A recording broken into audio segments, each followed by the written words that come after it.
बिस्मिल्लाहिर्रहमानिर्रहीम। हम लोग पढ़ रहे हैं chapter number 6 first year biology, kingdom prokaryotic, kingdom Monera, जिसमें रिप्रेजेंटेटिव ऑर्गेनिज्म बैक्टीरिया हैं। और हमने पढ़ा बैक्टीरिया जो है वो डिफरेंट इन्फेक्शियस डिजीज़ पैदा करते हैं, और उन डिफरेंट इन्फेक्शियस डिजीज़ को ख़त्म करने के लिए हम लोग जिन केमिकल्स का इस्तेमाल करते हैं उन्हें हम एंटीबायोटिक्स कहते हैं। एंटीबायोटिक एक ग्रीक ज़बान का लफ्ज़ है, यूनानी ज़बान का लफ्ज़ है। एंटी का मतलब against and BIOS mean life. Antibiotics are the chemotherapeutic chemical substances which are used in the treatment of infectious diseases. Bacteria जब किसी भी लिविंग ऑर्गेनिज्म की बॉडी में जाके इन्फेक्शन कॉज कर देते हैं, स्पेशली ह्यूमंस में, तो फिर जो ट्रीटमेंट के लिए जो केमिकल इस्तेमाल होते हैं उन्हें हम एंटीबायोटिक्स कहते हैं। एंटीबायोटिक्स जो हैं वो डिफरेंट टाइप के बैक्टीरिया खुद भी बनाते हैं। कुछ फंगस हैं जैसे एक्टिनोमाइसीट्स हैं,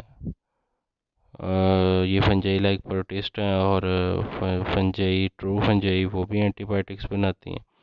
और आजकल हम सिंथेटिक एंटीबायोटिक्स लेबॉर्ट्री में खुद भी बना रहे हैं। To determine the drug of choice one must know its mode of action. जो दवाई इस्तेमाल करवाई जाती है पेशेंट को, उसके मतलब उसके तरीक़ाकार के मतलब मुकम्मल पता होना चाहिए कि वो दवाई जिस समय जाके किस तरह से काम करती है। Possible adverse side effects in the human beings, उसके साइड इफ़ेक्ट्स क्या हो सकते हैं वो भी पता होने चाहिए।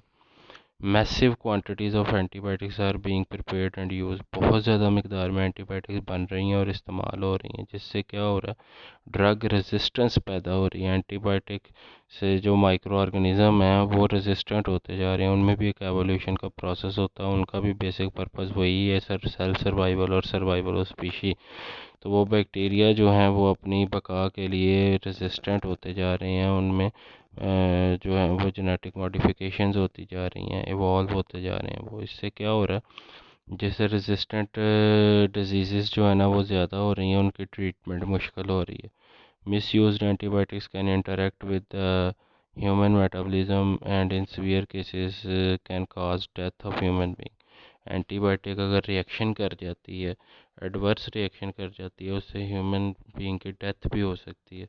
सो एंटीबायोटिक जैसे पेंसिलिन है वो एलर्जिक रिएक्शन भी काज करती है। इस तरह स्ट्रेप्टोमाइसिन जो है वो सुनने के अमल को मुतासर करती है, ऑडिटरी नर्व्स को मुतासर करती है। टेट्रासाइक्लिन जो है वो बच्चों में, छोटे बच्चों के जो दूध के दांत होते हैं उनकी डीकलरेशन और डिके और उनके ख़राब होने का बायस बनती है।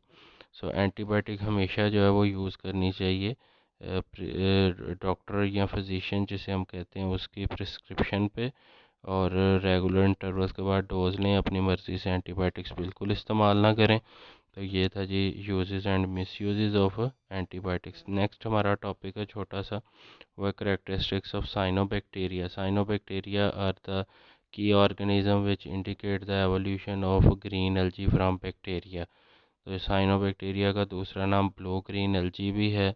और इनका जो ये कैसे होते हैं, ये म्यूसिलेज में यानी म्यूकस लाइक मटेरियल में एम्बेडेड थ्रेड्स होते हैं। और वो थ्रेड्स किससे बने होते हैं, वो थ्रेड्स बने होते हैं बीड्स से, यानी यूनिसेलुलर सेल्स, जो सेल्स होते हैं, ऑर्गेनिज्म होते हैं, उनकी चेन बनी होती है तस्बीह की तरह की।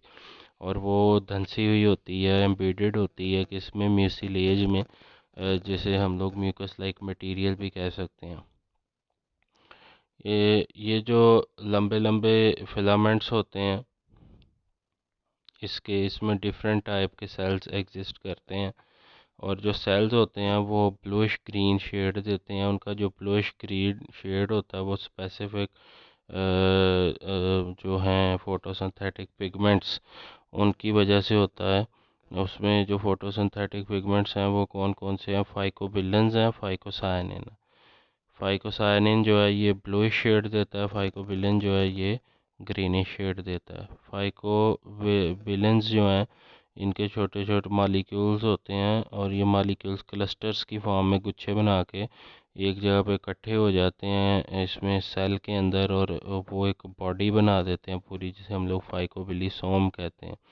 और ये वो दोनों पिगमेंट्स हैं जिनसे साइनोबैक्टीरिया जो है वो क्या करते हैं, वो फोटोसिंथेसिस करते हैं। साइनोबैक्टीरिया जो है वो रिजर्व फूड जो है उसको अपने अंदर स्टोर करके रखते हैं in the form of glycogen, और उसके बाद ये रिप्रोड्यूस करते हैं बाइनरी फिशन से। बाइनरी फिशन जो है सिंपली एक ऑर्गेनिज्म या एक सेल जो है वो दो में डिवाइड कर जाता है विद इन 20 मिनट्स। इस अमल को हम बाइनरी फिशन कहते हैं। इस तरह फ्रेगमेंटेशन है, फ्रेगमेंटेशन कहते हैं जो लंबे लंबे थ्रेड्स होते हैं, धागे होते हैं, वो फ्रेगमेंट्स जो वो टुकड़ों में टूट जाते हैं और हर टुकड़ा एक नया जो है वो कॉलोनी बना देता है। साइनोबैक्टीरिया जो है वो हार्मोगोनिया, एकाइनेट और हेट्रोसिस्ट के ज़रिए भी क्या करते हैं, अपनी रिप्रोडक्शन करते हैं। हार्मोगोनिया क्या होते हैं, नॉस्टॉक के फिलामेंट्स अगर छोटे छोटे टुकड़ों में टूट जाएं तो वो टुकड़े हार्मोगोनिया कहलाते हैं, और हर एक टुकड़ा जो है एक पूरी कॉलोनी नहीं बना देता। तो इसी तरह एक आई नेट्स जो हैं वो रेजिस्टेंट स्पोर लाइक सेल्स होते हैं जो कि हार्श इन्वायरमेंट को रेजिस्ट करते हैं। इसी तरह हेट्रोसिस्ट जो होती है ये भी स्पेसिफिक स्ट्रक्चर होती है जो कि डेसिकेशन और पीएच जो है यानी लॉस ऑफ वाटर और पीएच को टॉलरेट कर सकती है, और ये भी इसकी रिप्रोडक्शन में अपना रोल प्ले करती है।